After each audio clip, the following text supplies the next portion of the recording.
welcome to you all, and thanks to Razi for getting us all here together. So Peter is already had 2 performances. I mean, they were fantastic.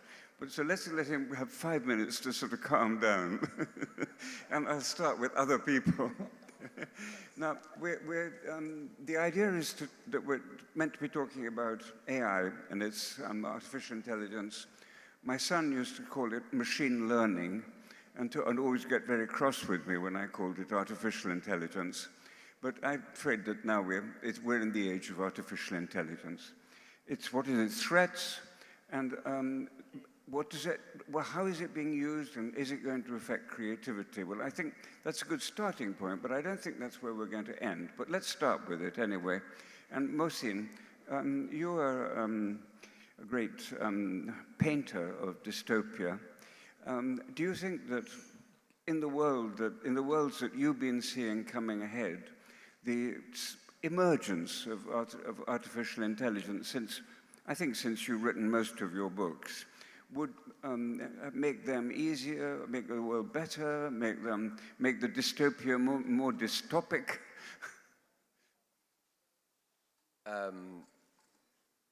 So I think that AI is a bit of a branding term.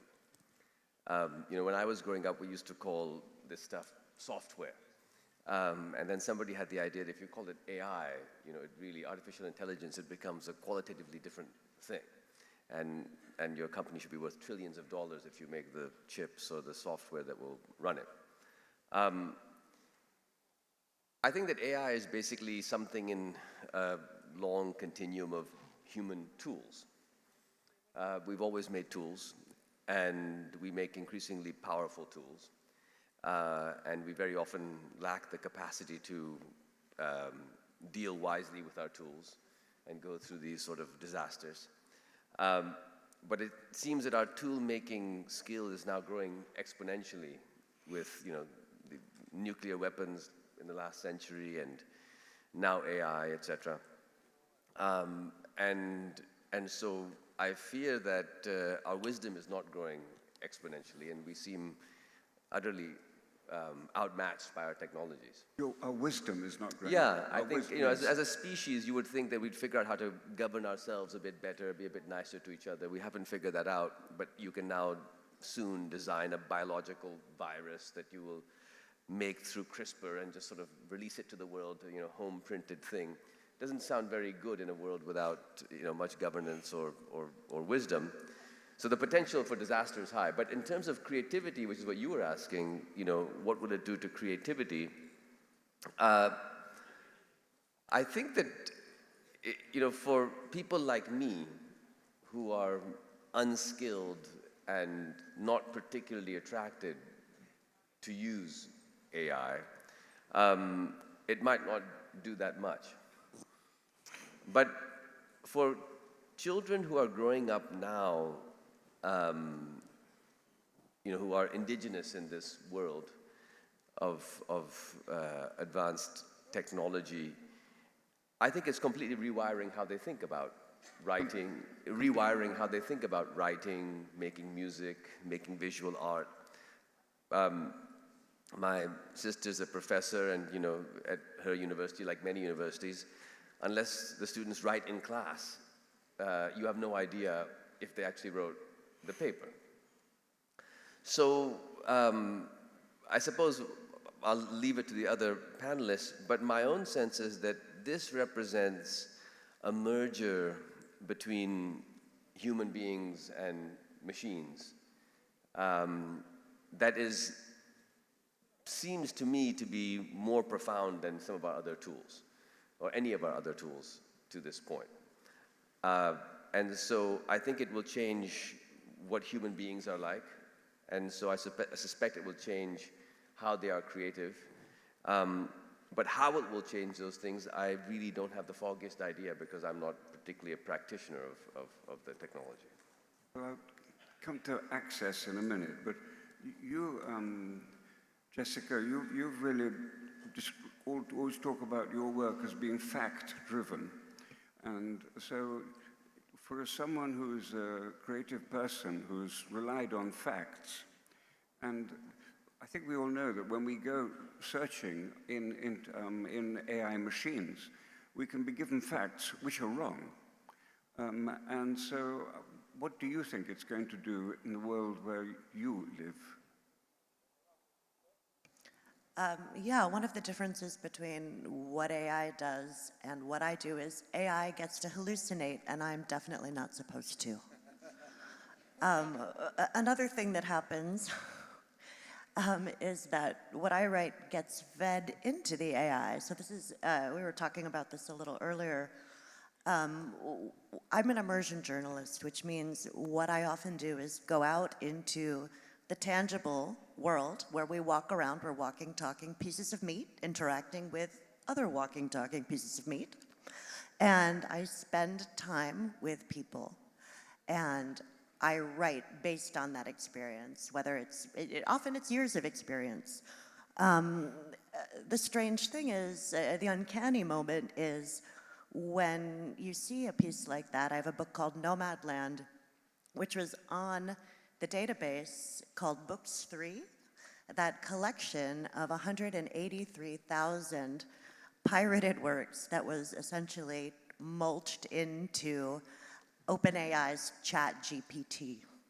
So now, watching ChatGPT, for example, possibly go after DeepSeek, arguing that this newer Chinese upstart AI company has possibly ripped off ChatGPT, when ChatGPT has done a lot of ripping off of writers.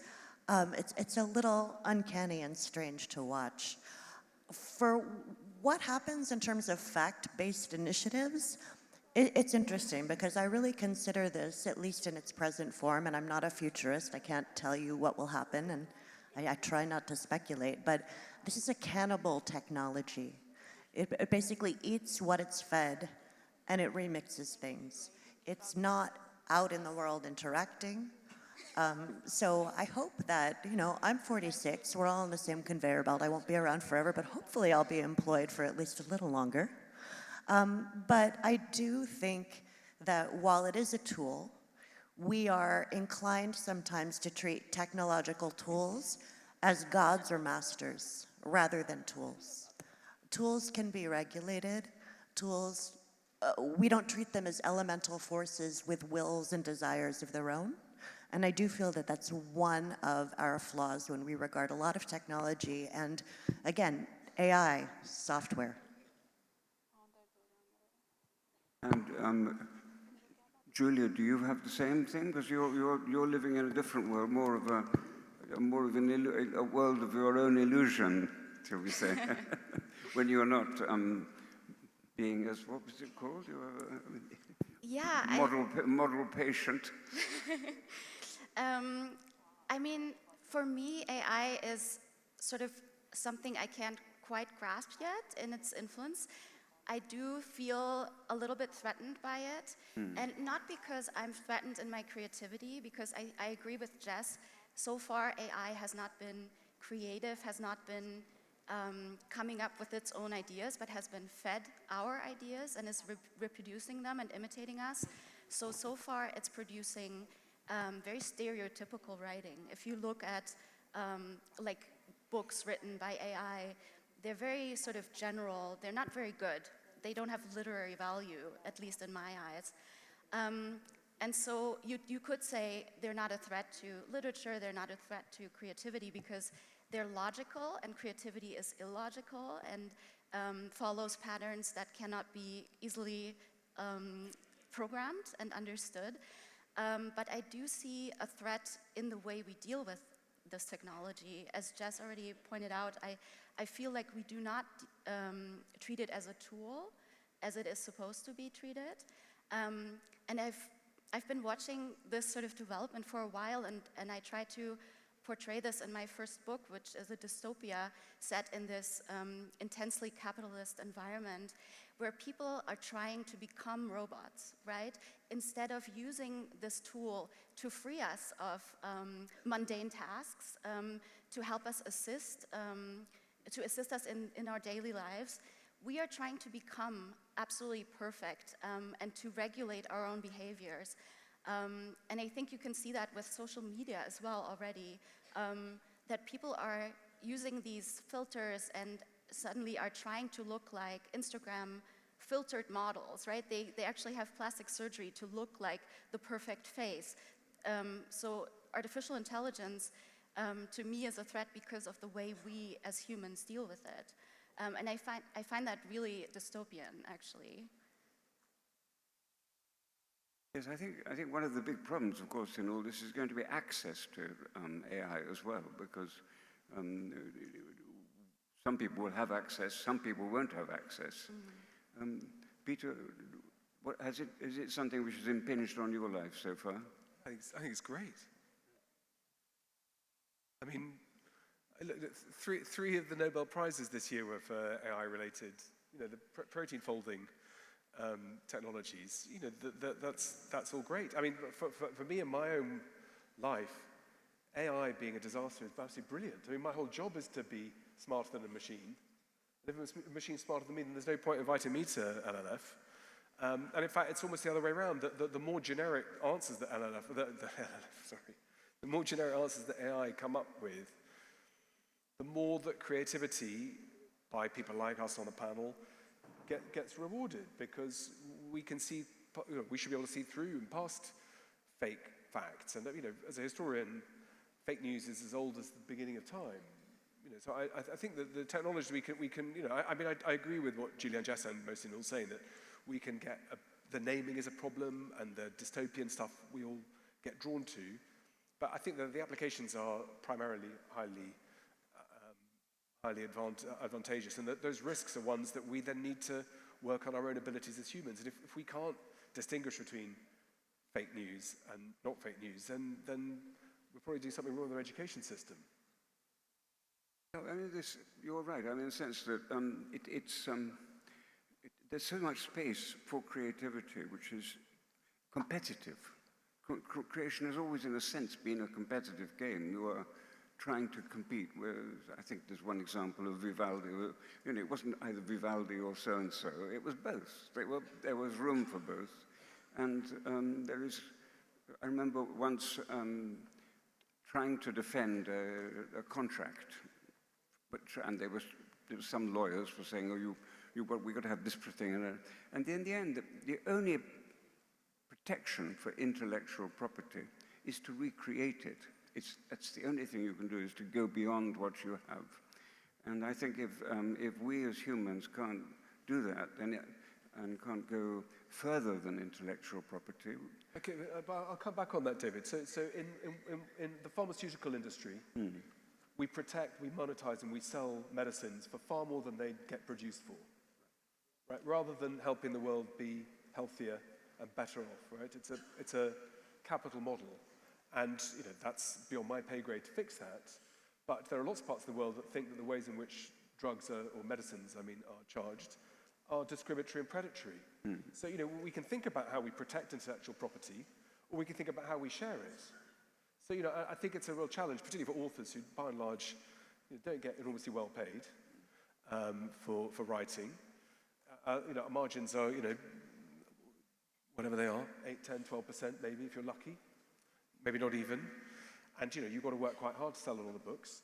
But there are lots of industries that are highly scalable that make fortunes out of the sufferings of others. So I think that in a way, having creators talking about how we need to protect creativity, we need to be thinking about how that works in much more monetizable forms, where I think that those inequalities get heavily exacerbated. So lots of parts of the world ask me why it is that we spend so much time with intellectual protection. Why don't we make the world more easy to be able to share software, materials? Why does it cost so much to, from a suite of Microsoft software? Why does it have to cost that much? Because the cost of production makes no difference if we're making 1 copy or 1 billion copies, and yet Microsoft is worth 2 trillion. Right? So I think that there are challenges to these kinds of questions, but I'm not enormously worried about the creativity in the same way that I know that some of the young people will go and watch esports, but there's no way if I come to Lahore, I want to watch a team of robots playing against another team of robots. But I would go and watch Pakistan play against India. So, I think we're able to distinguish between robotics and artificial and real experiences. I don't think it's as hard as we sometimes think. Mohsin, does this? Yeah, so, I mean, there's so many things whirling around. I'm not particularly worried about human creativity in the face of AI. I think Peter raised the question of, how does it get monetized and what happens to it and who owns it, et cetera, et cetera. I think those are very important questions, and I think that there are very interesting dynamics afoot. If you look at the moment at these two different camps, which one might call sort of American Silicon Valley AI, and what we have recently discovered to be a vibrant Chinese AI, one has sort of been given to the world for free as an open source model, which is the DeepSeek model, which in various permutations can be run on your phone, on your laptop, on a server, on a larger rig if you require the full model. You can sort of download it, customize it, play with it, and it's open source. You can tweak it. It doesn't have to send the data back to China or anything like that. So in theory, that is an AI that is made available to everyone. In Peter's model, that is, you invent the drug and you sort of put the recipe on the internet and say, you guys can print as many of these as you like. And that's sort of one version. Now, whether this is some sort of lure by the Chinese to get us to use this, and who knows, but at least that's one model. The other model appears to be that you work with some, sort of monopolistic American provider that owns the servers, that owns the model, that owns everything, that licenses it to you, that is worth trillions of dollars. And so in a way, AI is beginning to present a choice to humanity as to which of these models we'd like to follow. My own heart is very much with the open source crew and people in Lahore collaborating on the models and downloading it to their devices and using it. I have no idea if that is the model that wins, but I suspect it probably will be because, to have a monopolistic model win, you have to sort of bet against human innovation, and you have to bet on the power of the monopolist. And I think one thing that is happening is that we are living through a world that is becoming an increasingly multipolar world. And so the idea that it'll all be sort of based in California and licensed to us seems hard to imagine. I think many Europeans will be less excited about that model this week than they were perhaps last month, for example. So there's that divide. Is AI going to be some open source thing that we're all collaborating on, making together and sharing and enabling free stuff or not? I think that's interesting. But there's a separate question, which is around what will it do to us? For me, in a way, that is the very, the more alarming potential question. Because at the moment we could say, oh, well, I can write better than AI, or AI's fiction is trite, or AI is doing this, or AI is doing that. And sure, that's true. But AI isn't just writing novels. AI is, in a way, because it is software, algorithms, it is already living on our phones, and it is living on social media. And I'm raising, my wife and I have 2 children, and I'm watching them grow up in a world where they have these devices. And I can see that their psychic well-being, their way of looking at the world, their sense of self is profoundly being affected by this interaction with technology every day. And so, in a way, I'm less concerned with how AI will compete with us as creators of content, quote unquote, of art. I'm more concerned about what will AI do when it is enlisted to the task of fundamentally reprogramming the human psyche, of making us, of trying to hack our attention, to make us less volitional in how we pay attention, and thereby to fundamentally change what it is to live a human life. Now, I think there are modes to counteract that, education and many other things that can be done. But that, for me, is the bigger concern, which is, how will we be hacked by this increasingly intelligent stuff that we are gazing into continuously? And the last thing I want to say about this is if we look to fiction, when I was growing up, one of my favorite novels, which now, of course, has had a second sort of blossoming, was Dune by Frank Herbert. And Dune was perhaps the best-selling science fiction novel of all time. It told a story that we couldn't imagine being written today and being best-selling, which is sort of this kind of, you could imagine, white, sort of European-ish guy, Paul Atreides, going off to this very Muslim-seeming desert planet of Arrakis, and then falling in with the locals who have control over this precious resource, not oil, but in this case, spice, and launching a jihad on the entire universe and becoming emperor. Now, it's sort of hard to imagine that story in a post-9/11 world being written quite like that and being so popular, but it was then. And I bring it up because in Frank Herbert's world, he presupposes an event which happened before the events of Dune, which he calls the Butlerian Jihad. And he says at some point in the prehistory of Dune, presumably some chap named Butler, I would guess, but anyway, for whatever reason, human beings decide that they must destroy thinking machines. And that is why computers don't exist in the world of Dune, which is very fun if you're a teenager, because instead of computers, you have swords and you have shields, and it's all lots of fun. It'd be a lot less fun if it was drones and whatnot. But effectively, humanity has decided to crush this thing. I'm very curious about this notion. I wonder if it will trigger some kind of immune response from the human community.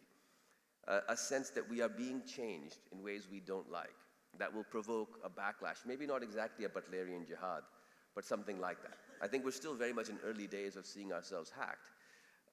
We're still in the days of seeing the Marlboro Man on the billboard and thinking this is fantastic, not in the days of getting lung cancer and sort of, prohibiting the sale of cigarettes to children. But I suspect something like that might be on the way. So, we'll see. But I think that this potential to hack the human is something we, in a way, the last thing, in Herbert's world, humans then develop themselves. They develop exceptional intelligence, focus, perseverance, capacities that enable them to take on this new world.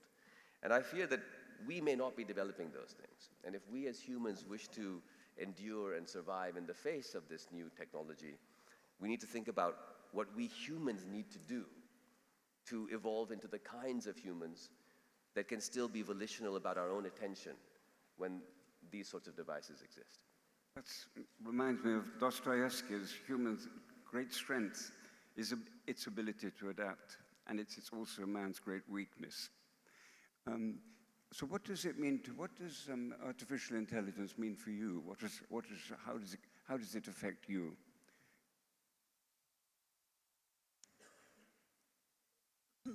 Sorry, I turned it off to avoid the echo. One of the ways it's affected me personally is something that is quite unexpected, and I think the reason I ended up on this panel is because, gosh, coming up on 12 years ago, I was the unwitting recipient by US Postal Service of the entire trove of documents that Edward Snowden leaked from the NSA in the United States, one of the most consequential leaks of intelligence of our time, at least since the Pentagon Papers.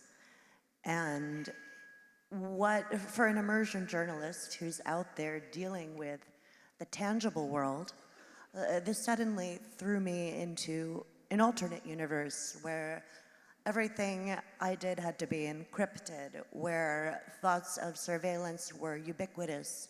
Not long after this package came to my apartment, a story came out in the New York Times discussing how, while the contents of our mail in the States hasn't yet been accessible for government reading, the metadata, so the address, the return address, the postal information, was all being scanned and tracked.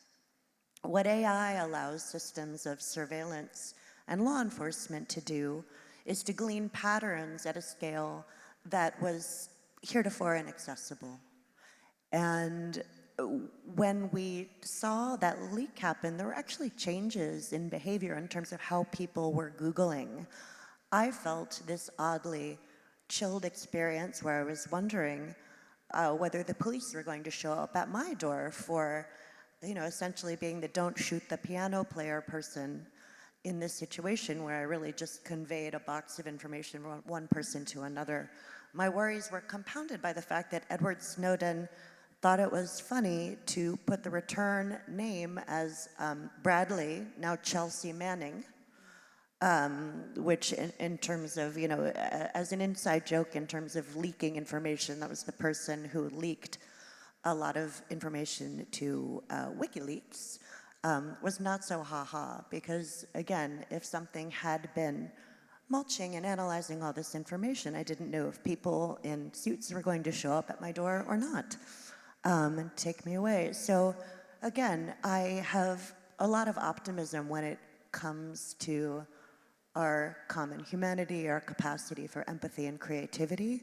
I do worry about the chilling effects of surveillance. I do worry about a world without privacy where the predominant attitude becomes, well, I have nothing to hide, so I have nothing to worry about. But the truth is, when these technologies are deployed at scale, and when we're in a world where we shed data like skin cells with every move, I find that sense of chill, the idea that, maybe everybody will be operating under a social credit score system one day. Just this stuff, again, really raises, for me, the importance of using these technologies as tools, and everybody, again, taking a moment to think about how we use them together, and also what guardrails we attempt to establish just so we can share in the bounty and, try to ameliorate as best we can the downsides of them. I just always think about, when is data a proxy for control, and who's really profiting here? And while I'd like to just talk about creativity in a vacuum because it's fun, I'd love to say that art should be something free that could be divorced from politics. I'm much more of a pragmatist than that at heart. So again, I hope that we can be thoughtful about what we're doing so we can reap the benefits rather than just kind of assume that the Orwellian future is preordained. Can I stay with you and ask you whether you see any systems of control coming up in a way which satisfy you? Wait, systems of control that would satisfy me? Sorry. Well, No, what I might be a little too jet-lagged. My question is badly put. But any control of the use of AI which satisfy you? Not the control of the human, but the systems. Okay. Yeah, okay. What do I get to control? Not much. I just know that privacy concerns, for example, have been taken much more seriously in Europe than they have in the States. Again, I'm not an expert in this area. I kind of stumbled into it through the back door, which is kind of a scary way to do so. But again, I just really think the idea that we need to not treat this as a god or a natural force or something that has somehow transcended who we are. The fact that algorithms are written by people. This is why, for example, when AI gets used for policing technology, like the recognition system in the US, it has some of the same racist biases as the people who programmed it. So again, I think we need to see the human face in the machine that the human has created. And I know that's too abstract, and I wish I could give you something more concrete. But I'm not a technologist. I am a humanist. I knew we would be moving on from the threats to creativity to threats to society. But is there anything else you want to say on threats to creativity? Me, you mean? No, I actually I think it's all linked, right? I wanted to add what everybody else has been saying. We're talking about a choice between sort of open source and Silicon Valley, but I don't think we have that much of a choice anymore. Like Jess is saying, we live in a surveillance economy, and we are already being influenced heavily in our behaviors and our thinking. So do we really have a choice, or do we really have the right objectivity? In 2008 already, there was a video discovered, an internal video, where Google had presented to their own crew, their own team, their vision of the future. It was called the selfish ledger. And they were explaining that the vision of the future for them is humans who are completely controlled and influenced by their smartphones. The smartphone will anticipate their behavior and already give them the product that they don't know they want yet. So it's all about selling products to people and manipulating their behaviors and their thinking and their emotions. And I don't know if we haven't been already hacked, you know? How much choice do we still have? I see so many people who are using their smartphones like an extension of their own body. So that's my question, and that is a real threat to creativity as well. Because already now in Germany, my publishers tell me that the books that sell the most are the ones that sound most like AI, that are the most generic, that are the easiest to read. So I think that these technologies are tastemakers, right? They influence what we want to read, and they can make us not want to read literature, and it's already happening. And it's about the power structure behind these AI tools, because they are giant tech companies who have complete reign over the world. They're global companies, and they're not being regulated. They have access to our brains, and they take data every day to make us more compliant. I think the EU.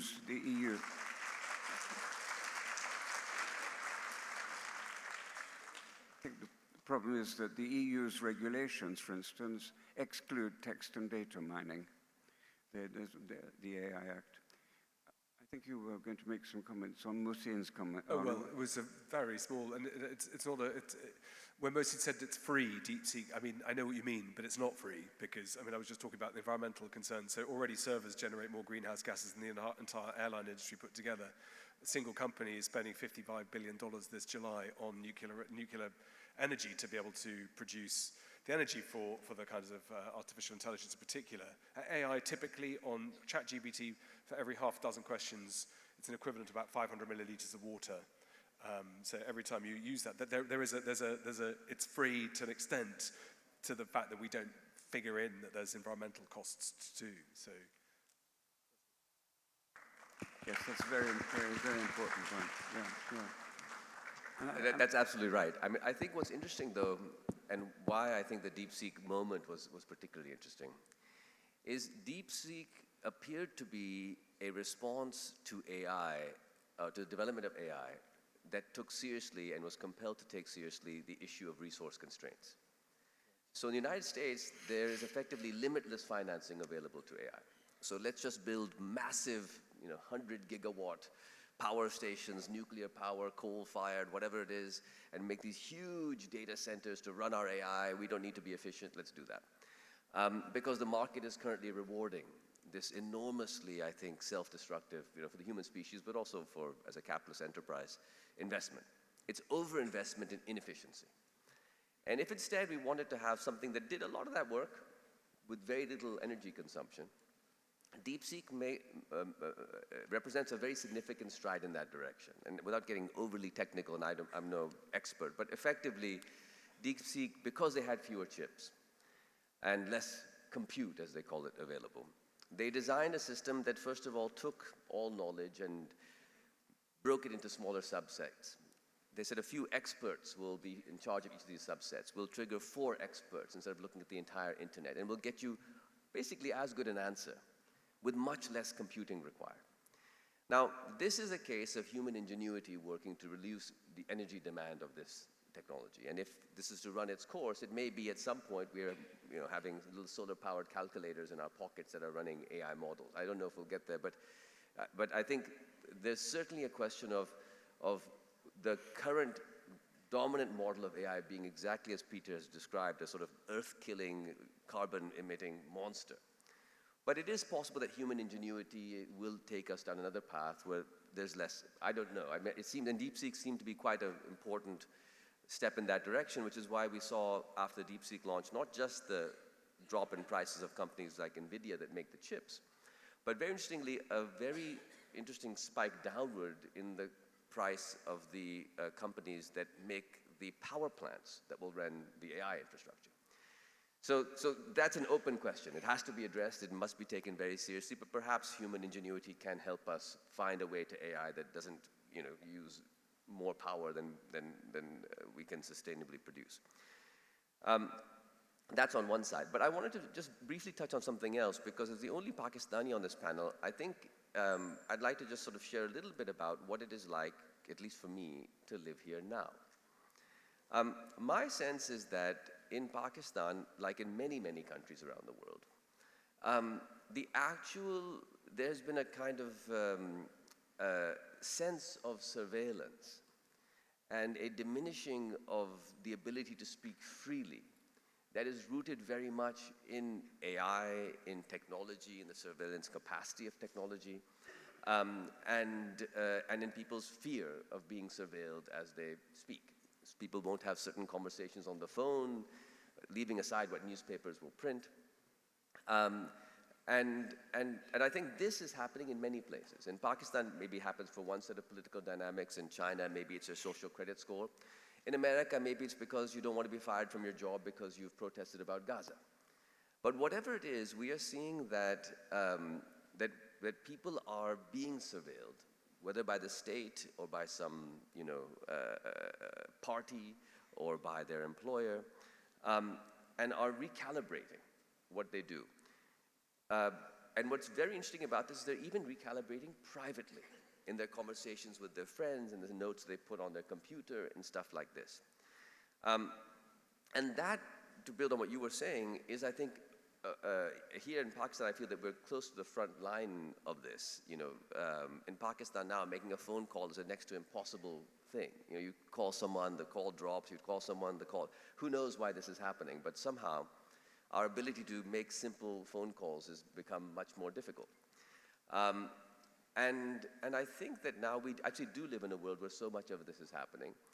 And it is affecting us as individuals, this closing down of the space to think and express ourselves freely. And it is engendering, to end on a slightly more positive note, all kinds of creative responses as people find new ways of communicating, new ways of expressing themselves. And whether that's happening on social media in Pakistan, I don't know if all of you are aware, to access it, Twitter or X is banned in Pakistan, so you need a VPN to access it. Interestingly enough, government officials will tweet, but they can only do so because they have access to a VPN. We are living in a very surreal environment where, where tweets are being, put forward that none of us can actually do, but somehow we are doing. And human ingenuity is flowing around these blocks. People are finding different ways to communicate. They're sending messages along to their friends. They're doing, they're making little videos. They're doing whatever it is they're doing.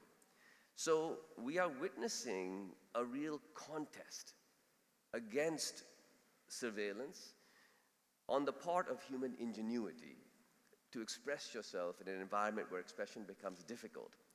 And at the vanguard of this contest really are the efforts of the young, who are so much more fluent in how to evade things and figure stuff out, because they want to do things on their computers and phones that their parents don't want them to do. So they've already figured how to, get by us, and getting by by the state or whatever other restrictions is there. But I would just like to say, as somebody living here, and I think it applies to all countries, but certainly here, this sense of surveillance, of restriction on speech, that is being enabled by technology is really overpowering. But it is also engendering its own kind of the subversion that human beings do when confronted with this sort of limitation. Do you self-censor in public? Or not do you? Is self-censorship in public part of the daily life in Pakistan? Not for you specifically, because I don't want to... I am self-censoring right now.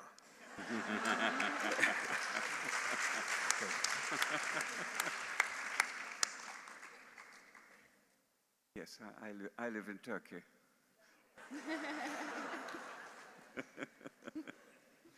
I see. Well, we have a friend of mine is in prison in Turkey, and he told me the story of he said, I wanted this book, and I said to the jailer, I said, can you get me this book? He said, no, I can't get you the book, but the author's next door. I wonder, Jess, do you think, we've had the chair of the Joint Chiefs sacked overnight for his political views. Do you think that's something you see coming towards us in the States too, about public discourse and what one says in public. Forgive me, I got the echo on the first few words. Can you repeat? Sorry.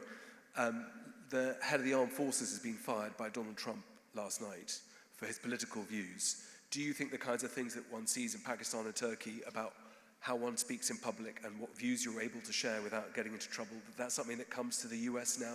It's already here, or it's going to get worse? Oh, it's definitely in the US now.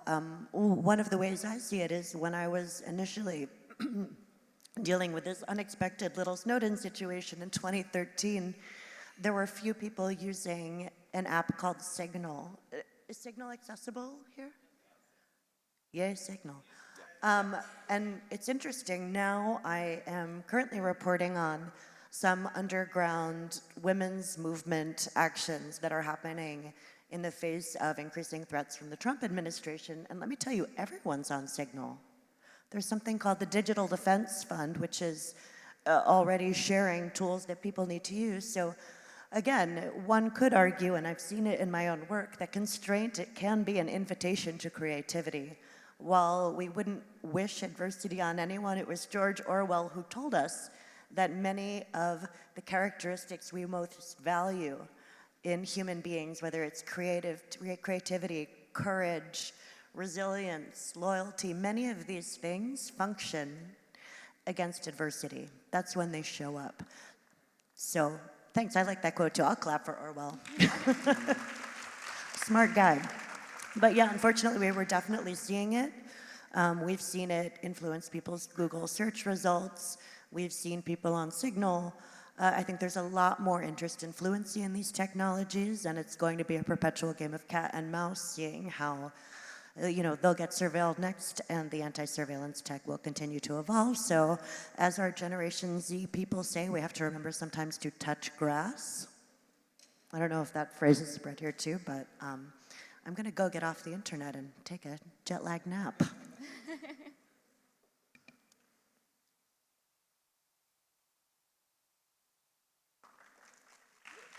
One thing, as you were speaking, it's interesting, this idea of constraint, as a spur for creativity. In this part of the world, in Lahore, fiction is a relatively, or the novel in particular, relatively recent and sort of minor literary strand. The dominant and much longer standing literary tradition is a poetic tradition.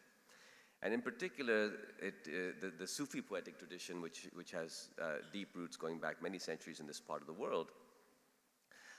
In some senses, you can date this tradition back to Mansur al-Hallaj, who was accused of blasphemy and executed. And a bunch of writers figured out after that, that probably best to work with metaphor and try to, write in slightly less objectionable ways.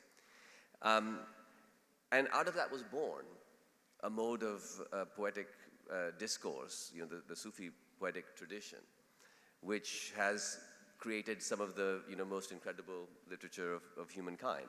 And so, in a sense, this notion that constraint creates within itself, or creates from itself, creativity is something that the literary tradition here, maybe everywhere, is very, very much steeped in. I might add to that because I gave a workshop yesterday to university students from Lahore, and they were incredibly creative, incredibly beautiful writers, and it was so fascinating to me how they were telling me they use AI, and I saw so much potential in that. One of the students told me that her sister teaches AI the regional language that is not, that might be extinguished at some point, right? And you have this tool to have it memorized for eternity. And another student told me that she collaborates with AI to write poems. She lost a friend who she used to collaborate with, and so now she uses AI to sort of replace her, of course not really, and gets very creative results. And at the same time, that made me so happy, and it sounded so great, but it also made me sad to know that all this data is now in the hands of this giant tech company that is using it against them, you know? So I wish we could find a way to use these tools as tools and not let them govern us, and use them to be so creative and such great writers and thinkers.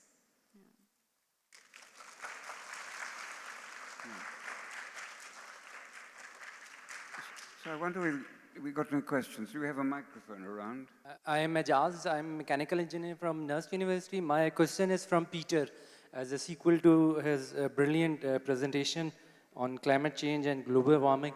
Government of Pakistan has done some great measures, taken some great measures, like they have announced EV policy, electric vehicle policy, according to which by year 2030, there will be 30% electric vehicles in Pakistan, 10 billion tsunami trees, and then there is an energy policy which says that renewable energy share will be 30% by year 2030. So what government is not doing? If you could please share some measures or steps government should do. Yeah, where are you? So I can see you. Just wave so I can see. Oh, you're here. Well, that's great. I mean, maybe he deserves to be, or she deserves to be re-elected. I'm not sure what you want me to say. I mean, it's great. Those are all steps in the right direction. Tsunami damage, clean energy, renewability, sustainability, clean air. It's a no-brainer. It's how do you pay for it? Can you explain it to your voters? What is left? Well, 30% is you know, that's only one of your 3 children staying alive.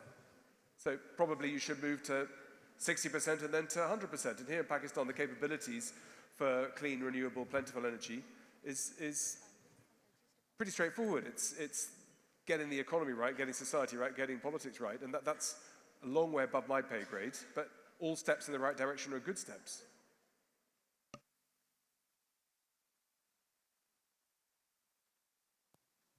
Assalamu alaikum. I am an A-level student from LGS Defense. Today, the question that I have for you is, historically, we all know that literature has been a space for deep reflection. But now, if AI starts engineering stories for maximum engagement, do we risk the ambiguity and the depth there is to human storytelling? I would say yes, definitely. I mean, that's exactly the point, right? Like, AI can only collect data and put out sort of a generic assembly of what has been put into it. And that means it loses a lot of its complexity, and it loses its, I feel like the quality of literature and of human beings is that we are fallible, that we make mistakes, that we have sort of holes in the way we tell stories. There's a lot of illogical thinking, which is so important for freedom and for subversion, right? If we only think in a linear way, like these artificial intelligence are programmed to do, and they have no other tools, then we're going to end up with a very generic narrative that is not going to be able to be subversed. Yeah. Hello. The whole row May wanting we to get a ask questions. Yes. Hello, excuse me. I've been wanting to ask a question of Peter from the previous session. Hello. Yeah, my question is for Peter with respect to your previous lecture. Will the chairman allow me to take that question? If I could, please. I read your book, Silk Road, with great interest. And there you were very categorically, you had mentioned that because of discovery of oil, there was a need to create new states, and how Iran was carved out of Persian Empire, and how other states were created in Asia, but you fell short of saying Pakistan, Bangladesh, but we all understand that. So in the light of climate change and the issues that you have highlighted, my question is, based on history and now looking into the future, because of the water stress and because of threats of climate, do you now see mergers happening in the future instead of partitioning and creation of more states? Are we seeing a trend of mergers like US, Canada, for example, and other countries?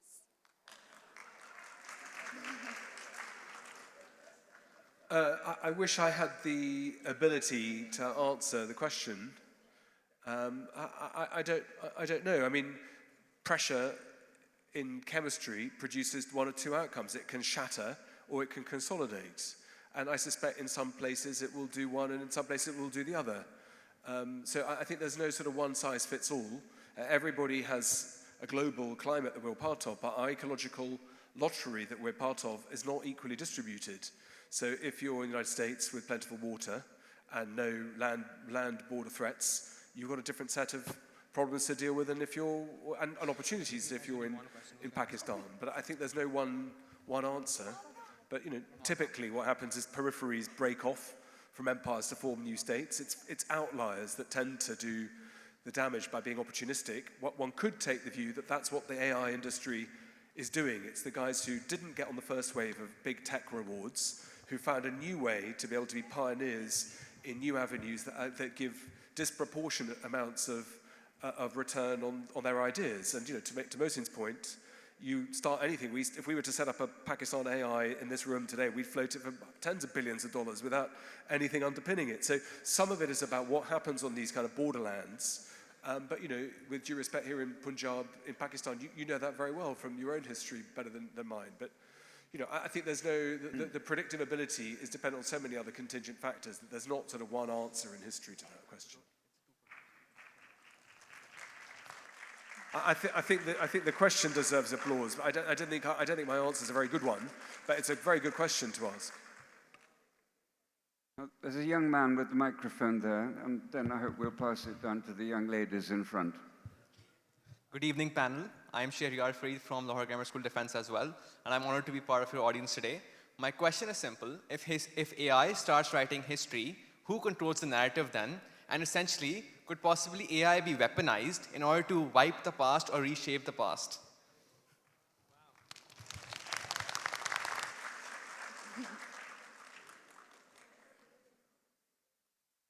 Well, I can give a historian's answer, but I don't want to. Then I won't answer any more questions. AI, by digesting everything that's been written, is digesting everything that's been published in a form that it can be read. That means typically things from about 1780 onwards. Almost all of that's been written by white men, right? So AI's version of history carries all the biases that humans and human history carries. As it happens, by June this year, more content is going to be generated artificially than by human beings. So there's the echo loop. You could then take the view that therefore there's a premium on good teachers, good professors, good writers, good thinkers, good scholars, as the panel all are. That therefore there's disproportionate value to being someone who's able to navigate some of those problems. That's what we teach students at university. How do you know what you're reading is reliable? And AI and computer text makes that maybe more to read and more to go through, but it's the same skill set, and I don't think it's that hard to do. Good evening. My name is Michelle, and I'm from LGS Shah Jamal. As we increasingly rely on AI in our daily lives, often without even realizing it, and as Ms. Jessica already mentioned, that we are treating as like our masters and our gods. So how might this dependence shape the course of human history, and how does influence the identity, like human identity in general?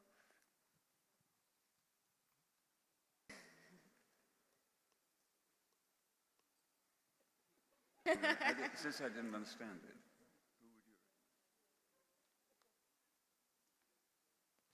Sorry, I'm not sure we heard the question properly. Do you want to just give a condensed sort of... Oh, you were about to answer? Sorry, over there. Is it? I just wanted to ask that, like, this increasing dependence on AI, how will this shape the course of human history and human identity in the future? Well, that's a big one. Hopefully you'll write the answer to that question. I don't think any of us. I mean, nobody can in a sense answer that, because you're asking about where we are going. Maybe at least for me, all I can offer are some gut, impulses, which you've probably heard in the course of the conversation already. But I think that we, as human beings, construct our identity to a large extent using language. We are now encountering something that uses language back at us in a way that it is difficult for us to determine whether we are dealing with a human being. And that makes us quite vulnerable to being destabilized. And the question then becomes, how will we respond to this vulnerability? Will we find some way to maintain or establish or rethink our identity in a world where so much of the language that we are encountering is not of human origin or direct human origin? Or will we be easily manipulated and prone to, in a sense, being programmed? In the past, we've been programmed by fellow humans, so it's not like this is an impossible thing to occur. I don't think that I have an idea as to which of these outcomes is more likely, but I do think that addressing ourselves to this dilemma is of extreme importance to humanity, because if we relinquish our ability to construct our identities through encounters with fellow human beings and the use of language for something else, potentially, I imagine that could be a very, very dangerous route, and one that lends itself to a kind of subjugation. But for that exact reason, I think we will probably wind up resisting it. But that's, that's my impulsive reaction. I'd love to hear what everybody else, thinks.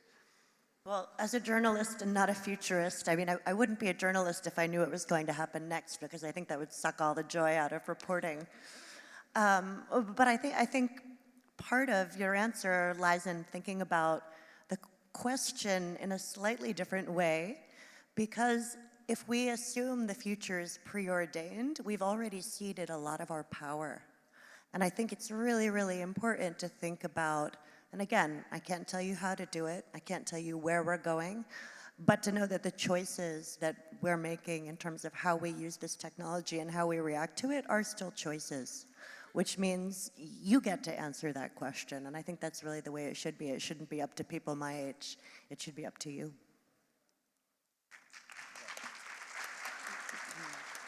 So, give us a quick roundup on... Quick roundup, yeah. I'll give my 2 cents. I think, look, it's, I suppose, in the apocalyptic traditions that I spoke about a bit earlier in my solo talk, there are lots of good reasons why we're all on this panel worried about the powers that AI and other forms of automation produce. And, there are lots of good reasons for that. We probably should talk a little bit more about some of those benefits of optimization in climate space, for example, being able to predict big storms, get people out of the way, save lives. Last 2 years have been fantastic humanitarian successes because we're using better advanced models to be able to see where problems are coming. So there are lots of things in the plus column. I think to sort of slightly pass what particularly Jess and Mohsin are saying is that the problem is these tools effectively allow for much closer centralization of the state. And if you study history, then you need to be very careful about power resting on fewer and fewer hands without transparency, accountability, responsibility, and institutions that protect the different layers of government from interfering with each other. And some of the things we've seen around the world over the last 10 years, where we've become measurably less free, should suggest that the power of the state is rising quite rapidly. And that's the thing that allows these tools to be so attractive and to be used in ways that are the opposite of the most positive ways in which they can be used. So, like everything, there's a plus and a minus. What our job should be to try to work out how to maximize the benefits and play down some of those risks.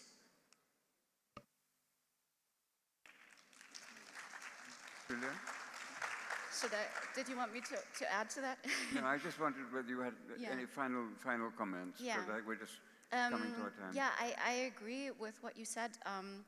We need to learn how to deal with this technology. I think we all need sort of technological rehab. We've been made addicted to these technologies. We're sort of sedated by them into compliance, and I feel we need to, yeah, go through rehab and think about it anew. Thank you.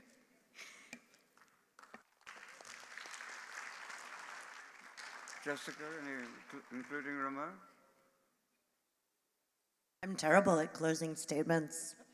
I tell my journalism students, and this may make me sound like a Marxist, that the only real end is the continuation of struggle. So that's where I'll leave you.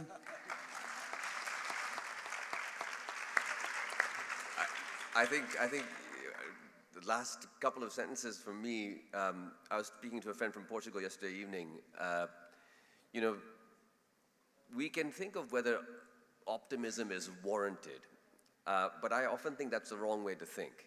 That if you deny yourself optimism, in a sense, you condemn yourself to nostalgia. And we in Pakistan, but also in America and Europe, all over the world, there's various nostalgic politics that are playing out that have us look back to this sort of idealized past, which I think is very destructive. So I would suggest that I think that it's not a question of, you know, should we be optimistic based on the facts, but rather that it becomes an imperative to choose to be optimistic. In other words, you have to make a choice to be optimistic so that you can try to do what Peter and what everybody else has been saying, pick the better path going forward. So even though things don't seem that, you know, optimism is always entirely warranted, that is precisely the moment at which I think optimism is most needed. Well, thank you all, wonderful panel, and thank you to Razi, Nilofer, and the team who brought us all here and got us onto the stage. And thank you all for coming, and so there's mass of students up there who listen so enthusiastically to Peter's Laurence Oliverian performance. And beforehand, and for the three of you who joined us with him on this panel. Thank you all very much.